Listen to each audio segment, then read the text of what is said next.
Welcome to the VEX Robotics Competition Referee Training videos, designed for both referees and teams to learn from.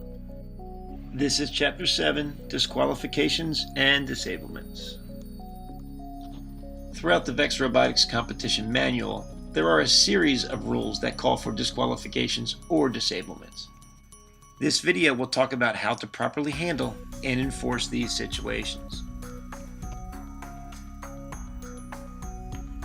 First, let's understand that disqualifications and disablements are not the same thing. The disqualification, or DQ, is when a team or alliance is disqualified from a match due to a rules violation.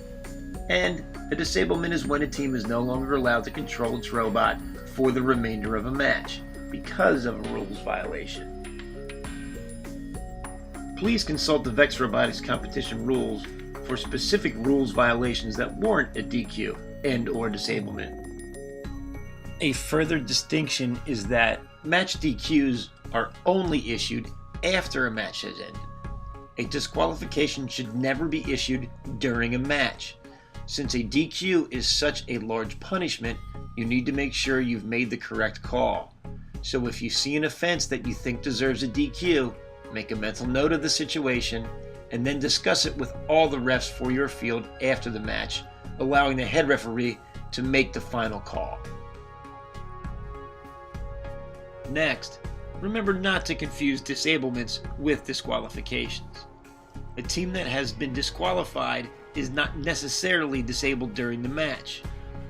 In keeping these two situations straight, you will never be asking a DQ team to set down its controllers, because the DQ happens after the match.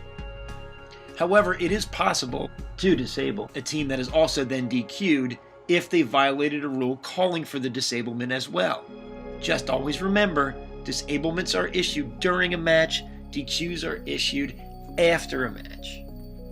Also, once your referee crew decides to DQ a team, the head ref needs to explain the DQ in detail to the offending team. This is important as the team needs to know what they've done wrong so they can take corrective actions to make sure it does not happen again. If a DQ happens in an elimination round, make sure you explain the ruling to the entire alliance, as the whole alliance is DQ'd in these cases.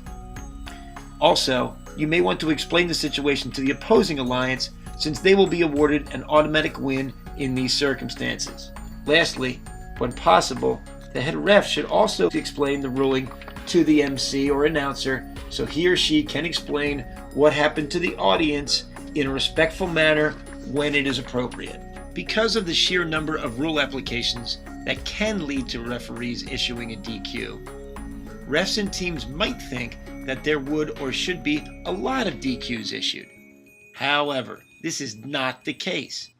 Actual DQ rulings are rather rare because of the concept of match affecting that gets applied to these rules.